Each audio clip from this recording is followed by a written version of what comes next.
প্রবাসে যারা আছেন, যারা ব্যাচেলর জীবন যাপন করছেন, যারা পরিবার যাদের সঙ্গে নাই এবং বিবাহিত, তারা তাদের যৌন চাহিদা চরিতার্থ করবার জন্য, যেহেতু এখানে উপায় নাই, তাদের স্ত্রী সঙ্গে নাই, তাদের জন্য কি হস্তমৈথুন করা জায়েজ আছে নাকি না জায়েজ?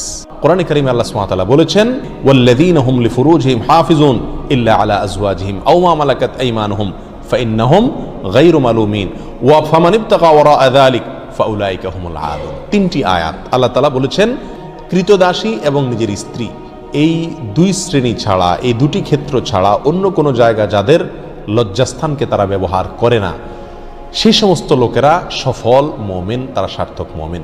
ফামানিবতাগা ওয়ারাআ যালিক, আল্লাহ বলেন এরপরে তৃতীয় আয়াতে, যারা এই দুটি ক্ষেত্র ছাড়া, স্ত্রী এবং কৃতদাসী, এই দুটি ক্ষেত্র ছাড়া অন্য যে কোনো ক্ষেত্রে তাদের যৌন চাহিদাকে চরিতার্থ করে মেটায়, আল্লাহ বলেন ফাউলাইকা হুমুল আদুন, তারা হলো সীমালঙ্ঘনকারী। তাহলে এই আয়াতের আলোকে পরিষ্কারভাবে একজন মুমিনের জন্য হস্তমৈথুন করার কোনো অধিকার, কোনো সুযোগ, কোনো অনুমতি ইসলামী শরীয়তে নাই। এটা হারাম এবং কবিরা গুনাহসমূহের মধ্যে থেকে একটি। যারা প্রবাসে আছেন, এমন কোনো দেশে যদি থাকেন যেই দেশে তিনি তার যৌন চাহিদা না মেটালে নিশ্চিতভাবে গুনাহে লিপ্ত হয়ে যাবেন, জেনায় লিপ্ত হবেন, কারণ সেখানে জেনার অবাধ সুযোগ রয়েছে, এরকম যদি পরিস্থিতি হয়, তাহলে নিজেকে রক্ষা করবার জন্য, অর্থাৎ বড় অপরাধ থেকে অপেক্ষাকৃত কম বড় অপরাধ যেটা, সেটাই তিনি লিপ্ত হতে পারেন, অর্থাৎ হস্তমৈথুন করতে পারেন। এটা কোনো উলামা ইকরামের মত। অবশ্য অন্য উলামা ইকরাম বলেছেন সর্বাবস্থায় হস্তমৈথুন করা কি হারাম।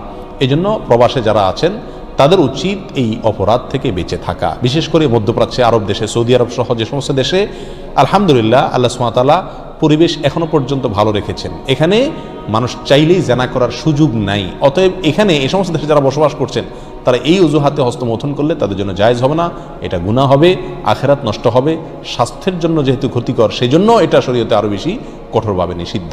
এর জন্য সবর করতে হবে। নবী আলাইহিস সালাতু ওয়াস সালাম বলেছেন, মান ইসতাতা মিনকুমুল বাআতা ফালিয়াতাজাওয়াজ, কার যদি সাধ্য থাকে সে নিজের চরিত্রকে হেফাজত করার জন্য বিয়ে শাদী করে। যদি বিয়ে শাদী করতে না পারে, এর মাধ্যমে সে নিজের চরিত্রকে হেফাজত করার মতো আর্থিক সঙ্গতি তার না থাকে, তাহলে নবী আলাইহিস সালাতু ওয়াস সালাম বলেছেন ফালাইহি বিসসাওম, সে যেন রোজা রাখে।